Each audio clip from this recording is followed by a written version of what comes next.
Guys ഈ ഒരു വീഡിയോയിൽ വെള്ളവും പെപ്സിയൊക്കെ ഉപയോഗിച്ച് ജെല്ലിയൊക്കെ എടുക്കുന്നു. കണ്ടിട്ട് വെറൈറ്റി ആയിട്ടില്ലേ? ഇതെങ്ങനെ ടേസ്റ്റ് ഉണ്ടാവും? അപ്പൊ നമുക്കൊന്ന് ട്രൈ ചെയ്ത് നോക്കാം. ഗൈസ് നമ്മളൊക്കെ പെപ്സി ആയിരുന്നു ജെല്ലിയാക്കിയിട്ട് നമുക്കൊരു വെറൈറ്റിക്ക് പച്ച വെള്ളം ജെല്ലിയാക്കി എടുക്കാം. ഗൈസ് അപ്പൊ നിങ്ങൾ ഈ വീഡിയോക്ക് 500 ലൈക്ക് തരാൻ നിങ്ങൾ പറഞ്ഞ സോഫ്റ്റ് ഡ്രിങ്ക് ഞാൻ ജെല്ലിയായി കഴിക്കുന്നതാണ്. ഗൈസ് നമുക്ക് ഈ പാത്രത്തിലോട്ട് ഈ വെള്ളം ഒഴിച്ചു കൊടുക്കാം.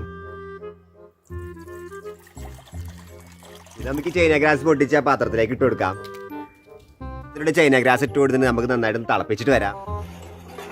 ഗായ്സ് അപ്പൊ അതിന് മുമ്പ് നമ്മളെ വീഡിയോസ് കാണുന്ന ഭൂരിഭാഗം പേരും ചാനൽ സബ്സ്ക്രൈബ് പോലും ചെയ്യുന്നില്ല. വിഷമൊന്നുമില്ല, എന്നാലും ചെറിയൊരു സങ്കടം. സബ്സ്ക്രൈബ് സപ്പോർട്ട് ചെയ്യണേ. ഗായ്സ് അപ്പൊ ചൈന ഗ്രാസ് ഇട്ട് ചൂടാക്കി എടുത്ത വെള്ളം നമ്മൾ തണുപ്പിച്ചെടുത്തിട്ടുണ്ട്. നമുക്ക് കുപ്പിയിലേക്ക് ഒഴിച്ചു കൊടുക്കാം. ഗായ്സ് അപ്പൊ കുപ്പിയിൽ ഫുള്ളായി നിറച്ചെടുത്തിട്ട് നമുക്ക് കുറച്ചു നേരം ഫ്രീസറിൽ വെച്ചിട്ട് ജെല്ലി ആക്കിയിട്ട് വരാം.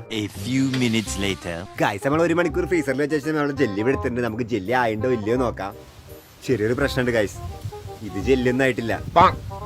ഗായ്സ് ഇത് ജെല്ലി പോലെ ആവാത്തോണ്ട് ഒരു ജ്യൂസ് പോലെ ആയിട്ട് കിട്ടിയിരിക്കുന്നത്. എന്നാലും നമുക്ക് ടെസ്റ്റ് ചെയ്ത് നോക്കാം. പച്ചവെള്ളമായിട്ട് വലിയ ടേസ്റ്റ് ഇല്ല ഗൈസ്, എന്നാലും എന്തൊക്കെയോ ഒരു ചൊവ. കുഴപ്പമില്ല.